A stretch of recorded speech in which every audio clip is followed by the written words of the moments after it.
Singer சுவாகதா Krishnan அவர்கள் குடுத்த ஒரு பேட்டியில அவங்களுக்கு செக்ஷுவல் அசால்ட் நடந்திருக்குன்னு சொல்லி, அவங்களுக்கு நடந்த கசப்பான விஷயங்கள பத்தி ஷேர் பண்ணியிருக்கிறாங்க. இது கோலிவுட் வட்டாரத்துல ஒரு பெரிய பரபரப்பை ஏற்படுத்தி இருக்குமான்னு கேட்டா, நிச்சயம் இல்ல அப்படின்னு தான் சொல்லணும்.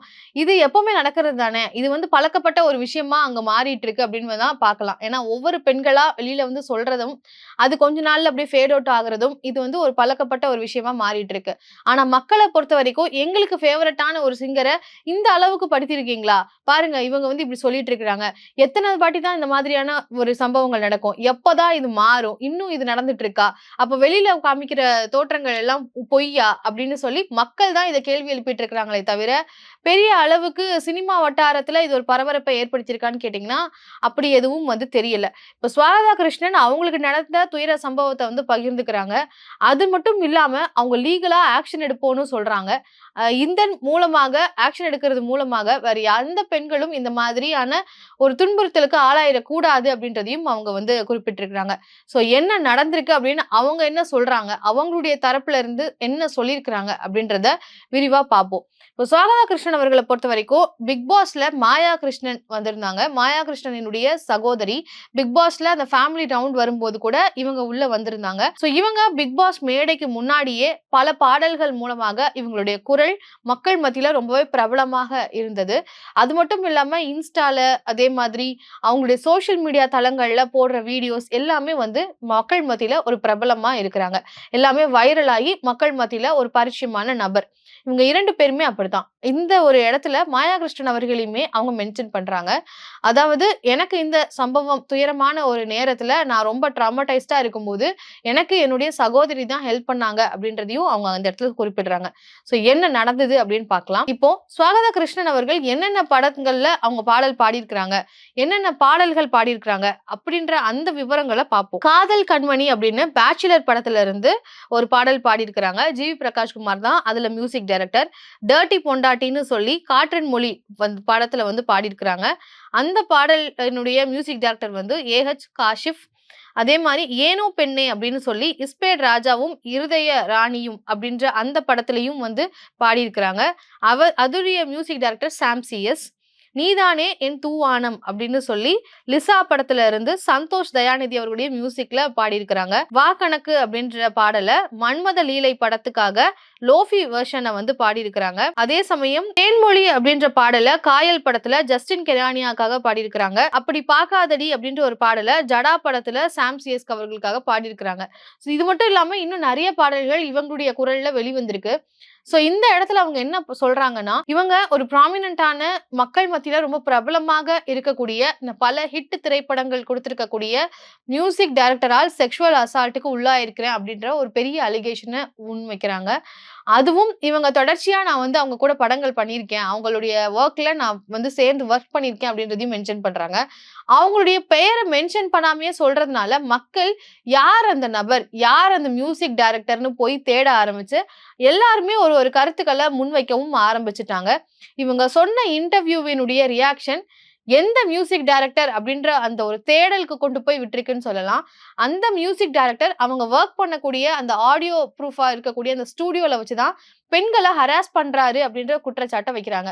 சோ ஒரு பாடல் எடுக்கக்கூடிய ஸ்டுடியோ அப்படின்றதுனால எந்த வகையிலும் வந்து சவுண்ட் டிஸ்டர்பன்ஸ் இல்லாம இருக்கணும் அப்படின்ற மாரி தான் அந்த ஸ்டுடியோஸ் எல்லாம் டிசைன் பண்ணுவாங்க. சோ அந்த மாதிரியான ஒரு ஸ்டுடியோ அப்படின்றதுனால நம்ம உள்ள இருந்து ஏதாவது ஹெல்ப்புக்காக கூச்சல் போட்டா கூட வெளியில சவுண்ட் கேட்காத மாதிரி தான் இருக்கும் அப்படின்றதையும் சொல்றாங்க. அந்த ஸ்டுடியோல வச்சு தான் பல பெண்கள வந்து இந்த மாதிரியான ஒரு நிலைக்கு ஆளாக்கியிருக்கிறாரு. நான் மட்டும் கிடையாது அப்படின்னு சொல்றாங்க. ஸ்டுடியோல கேமரா, சிசிடிவி சர்வேலன்ஸும் இருக்கிறதுனால அவங்கள அப்யூஸ் பண்ணிட்டு அந்த ஃபுட்டேஜ வச்சும் அவங்கள த்ரெட்டன் பண்றாரு அப்படின்றதையும் குறிப்பிடுறாங்க. அதுவும் நூதனமா வந்து பெண்கள வந்து அந்த ட்ராப்க்குள்ள விழ வைக்கிறாரு. சிங்கர்ஸ எப்படி அந்த நூதனமா அந்த ட்ராப்க்குள்ள கொண்டு வர வைக்கிறார்னா, அவங்க கிட்ட இருந்து பாரோ பண்ணி மணிய வாங்கிட்டு, திருப்பி அந்த உரிய நேரத்துக்குள்ள தராம இருந்து, அப்படியே அவங்கள வந்து அவருடைய வலைக்குள்ள கொண்டு வராரு. சோ கடன் வாங்குற மாதிரி வாங்கிட்டு, அந்த நேரத்துக்குள்ள தராம அவங்கள வந்து தொடர்ந்து அவங்க கிட்ட கம்யூனிகேட் பண்ண வச்சு, அந்த ஒரு த்ரெட்டன் பண்ற மாதிரியான ஒரு சூழலுக்கு உண்டாக்கி அவங்களுக்கு இந்த மாதிரியான அபியூஸ குடுத்துட்டு இருக்கிறாருன்னு சொல்லி ஸ்வாகதா கிருஷ்ணன் அவர்கள் பேட்டியில பதிவு பண்றாங்க. இத வந்து ஒரு பொழுதுபோக்கு மாரி ஒரு ஹாபியா பண்ணிட்டு இருக்கிறாரு. குறிப்பா எந்தெந்த பெண்கள் வந்து ஒரு இண்டிபெண்டன்ட் விமனா தனித்து இருக்கிறாங்களோ அவங்கள தான் குறி வைக்கிறாரு. அதே சமயம் மைனரா இருக்கக்கூடிய பெண்கள் வந்து பாடல் மியூசிக் மேல இருக்கக்கூடிய ஒரு ஆர்வத்துல வருவாங்க. அவங்க கிட்டயும் இந்த மாதிரி அட்வான்டேஜ் எடுத்து மணி பாரோ பண்ணி அத குடுக்குற நேரத்துல குடுக்காம அவங்கள அந்த ட்ராப்க்குள்ள விழ வைக்கிறாரு. இப்படிதான் வந்து அவர் மூவ் பண்ணி பெண்கள அபியூஸ் பண்றாரு அப்படின்ற மிகப்பெரிய குற்றச்சாட்ட ஒரு மியூசிக் டைரக்டர் பெயர் சொல்லாம குற்றச்சாட்ட முன் வச்சிருக்கிறாங்க ஸ்வாகதா கிருஷ்ணன்.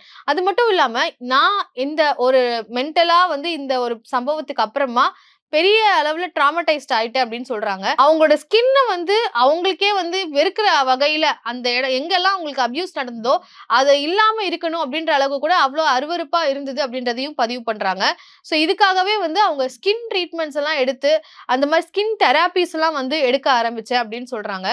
அதுதான் அவங்கள ரிலீவ் பண்றதுக்காக அந்த ஹீல் ஆகுறதுக்காக இந்த மாதிரியான தெரபிஸ் எல்லாம் போய் தான் நான் வந்து என்ன ரிலீவ் பண்ணிக்கிட்டேன். என்னுடைய சிஸ்டருடைய மாயா கிருஷ்ணன் அவங்க கூடயும் நான் வந்து இருந்து நான் அந்த ட்ராமடைஸ்டான சிச்சுவேஷன்ல இருந்து வெளியில வந்திருக்கேன். இந்த மாதிரி எந்த ஒரு பொண்ணுமே கோ த்ரூ பண்ணக்கூடாது அப்படின்றதுனாலே நான் லீகலா இத வந்து ஃபைட் பண்ண போறேன் அப்படின்னு சொல்லியிருக்கிறாங்க. ஃபர்ஸ்ட் இந்த ஒரு சம்பவம் எனக்கு இந்த அபியூஸ் நடந்ததுக்கு அப்புறமா நான் வெளியில சொல்லக்கூடாது. லீகலா ஒரு ஃபைல் ஆக்ஷன் எடுக்க வேணாம் அப்படின்னு தான் நான் டிசைட் பண்ணியிருந்தேன். ஆனா இந்த மாதிரியான ஒரு மென்டலா எனக்கு இது அஃபெக்ட் ஆகும்போது தான் இதே மாதிரியான ஒரு இடத்துல வேற எந்த பெண்ணும் வந்துடக்கூடாது அப்படின்ற ஒரு அடிப்படையில லீகல் ஆக்ஷன் எடுக்க போறேன் அப்படின்றதும் சொல்றாங்க.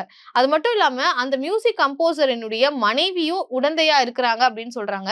இவங்க கிட்ட எப்படி த்ரெட்டன் பண்றாங்கன்னா கேமரா ஃபுட்டேஜ் வச்சு த்ரெட்டன் பண்றது, அப்படி இல்லைன்னா ஸ்டுடியோல இருந்து எதையோ திருடிட்டு போயிட்டாங்க, இவங்களுக்கு ஒரு திருட்டு பட்டம் கொடுக்கறது, இவங்களுடைய நேமையே வந்து தவறான வகையில வந்து சித்தரிக்கிறது, இப்படியெல்லாம் பண்ணி தான் இவங்கள வந்து த்ரெட்டன் பண்ணி இந்த மாதிரியான ஒரு அபியூஸ்க்குள்ள கொண்டு வராங்க அப்படின்ற ஒரு மிகப்பெரிய குற்றச்சாட்டை வந்து முன் வைக்கிறாங்க ஸ்வாகதா கிருஷ்ணன். சோ இதுக்கு ரசிகர்கள் எல்லாருமே கொந்தளிச்சு இருக்கிறாங்கன்னு சொல்லலாம். அவங்களுக்குன்னு ஒரு ஃபேன் பேஸ் இருக்கிறாங்க. அவங்களுடைய பாடல்களை பின்பற்றக்கூடிய ஆட்கள் நிறைய பேர் இருக்கிறாங்க. சோ அந்த முறையில இந்த சிங்கரும் இப்படி குற்றச்சாட்டை வைக்கிறாங்களே, இன்னும் எத்தனை பெண்கள் இந்த மாதிரியான குற்றச்சாட்டை வைப்பாங்க? தொடர்ச்சியாக நடந்துகிட்டே இருக்கு. இதுக்கு என்ன ஆக்ஷன் எடுக்க போறாங்க? அதே சமயம் இந்த மாதிரி ஒரு குறிப்பிட்ட ஒரு ஃபேமா இருக்கக்கூடிய ஆட்கள் வந்து சொல்லும் பொழுது அதுக்குன்னு ஒரு எக்ஸ்ட்ரா கவனமும் மக்கள் தரப்புல இருந்து கொடுக்கப்படுது. ஏன்னா அதுதான் வந்து அந்த பாப்புலாரிட்டிக்கான அந்த மியூசிக் அப்படின்ற அந்த ஒரு விஷயத்துக்கான லவ் அண்ட் அஃபெக்ஷன்ல இருக்கக்கூடியவங்க இந்த மாதிரியான அந்த துறை சார்ந்த ஒரு நபர்கள் வந்து சொல்லும் பொழுது அதுக்கு ஒரு எக்ஸ்ட்ரா கவனமும் கொடுக்கப்படுது. மக்கள் மத்தியிலையும் இது பேசும் பொருளாக மாறிடுச்சு அப்படின்றதையும் பார்க்க முடியுது. ஸ்வாகதா கிருஷ்ணன் அவர்கள் சொல்லக்கூடிய இந்த நபர் யார் அப்படின்ற அந்த ஒரு தேடல்ல இருக்கிறாங்க.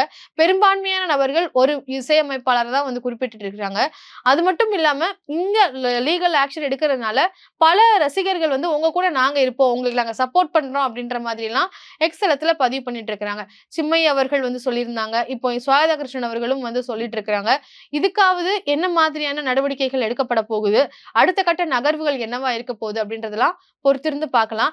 இவங்க வைக்கக்கூடிய இந்த அலிகேஷன் கோலிவுட் வட்டாரத்துல தான் வைக்கிறாங்க. என்ன நடக்க போகுது? உங்களுடைய பார்வை என்ன? இந்த அலிகேஷன்ஸ்க்கு நீங்க என்ன நினைக்கிறீங்க அப்படின்ற கருத்துக்களை கமெண்ட்ல பதிவு பண்ணுங்க.